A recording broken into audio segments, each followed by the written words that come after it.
kids today. So what's the deal with blackberries? Hands immediately shot up in the air. Around me were students from Reither's Outdoor Leadership Program, which engages youth with Asperger's syndrome. They were out at Lake Sammamish State Park, helping restore Squaw Creek. Because it's invasive. Because it hurts the little native trees. No, because it hurts me when I try to walk through it. Many of the kids had worked removing blackberry month before at the same site, and their vengeance to remove the rest of it was clear. Shovels in hand, they descended on a section along the creek that had been planted last year, but where blackberry was trying to overcome it again. Pretty soon a competition came up among them on who could find the largest root wad. A prize ended up going to a cluster of root wads that weighed nearly 5 pounds. Of course, the incentive for Minnie was the promise from their leader that the students with the largest root wad would get free Slurpees on the ride home. But the best reward for me was a comment made in passing by one of the kids. I made a difference today. Oh.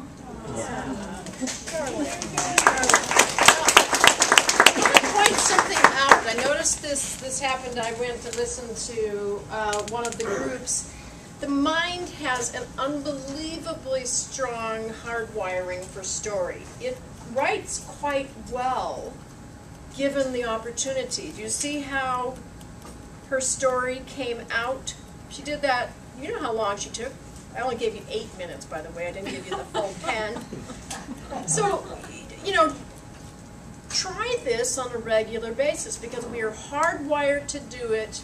The more you do it, the better you get, and it's very fun, it's engaging, and it'll help your organization over time. Okay, which other group really wants to share the one that they picked? You Come on, can, there was you can one in the back. nominate. I saw Okay. someone back. Oh, Yeah. Come on up, please.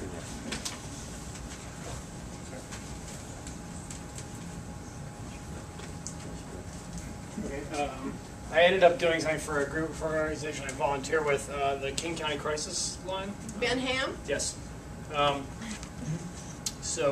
This is, so if you don't know, the Crisis Line is a mental illness, but also general crisis hotline. And for a while I had a Sunday morning shift. Okay. And I've changed things around. This isn't actually real calls, so. Okay, it's called Pathology of Least Resistance. Sunday morning shifts at the Crisis Line have, not surprisingly, a religious bent to them. The woman at 6 a.m. is terrified about revelations, about the horsemen and the locusts and the lakes of blood.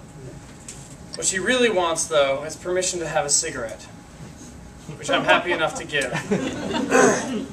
We Crisis Line phone workers are not a puritanical lot, and nicotine is sometimes the shortest route from freaking out to functional. As everyone with a mentally ill relative knows, you pick your battles.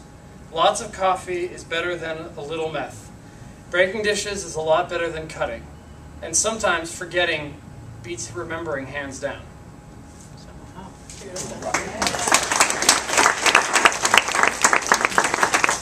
But see, again, hardwired for story, just came flying out. And because it was connected to Ben's heart, I think that makes writing powerful. Ben, what's the mission of your organization? The King County Crisis. No, but I mean, what is the words you use when you say, like, if you're going to a donor?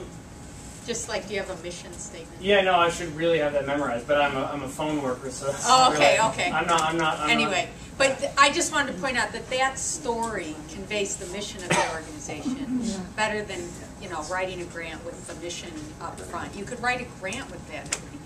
Yeah, I mean, if I had to take a shot, I would say that, you know, we don't. It's not about curing people or treating them long term. It's about stabilizing.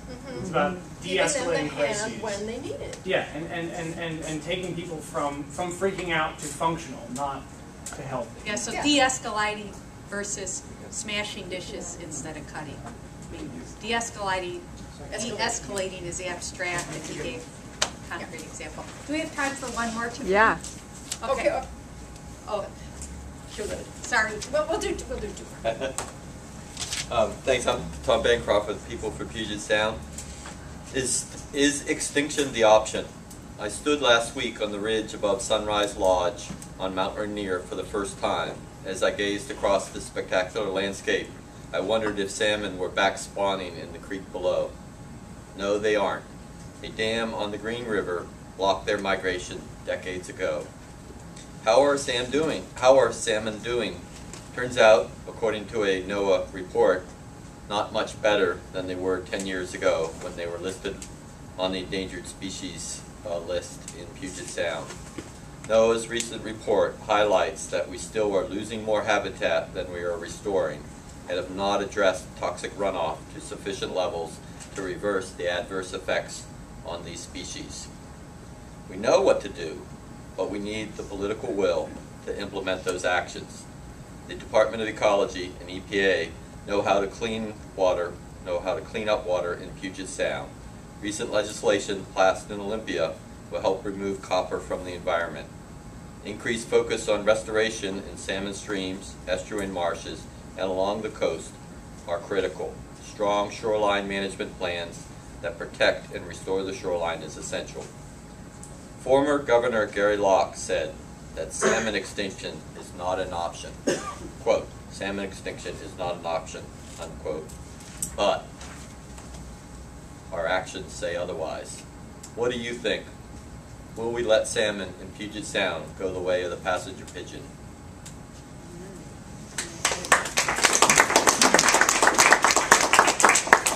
So did you notice how just by framing it, by him standing at Longmire, is that, sorry, Mount Rainier. Rainier, and looking down, it made you want to listen?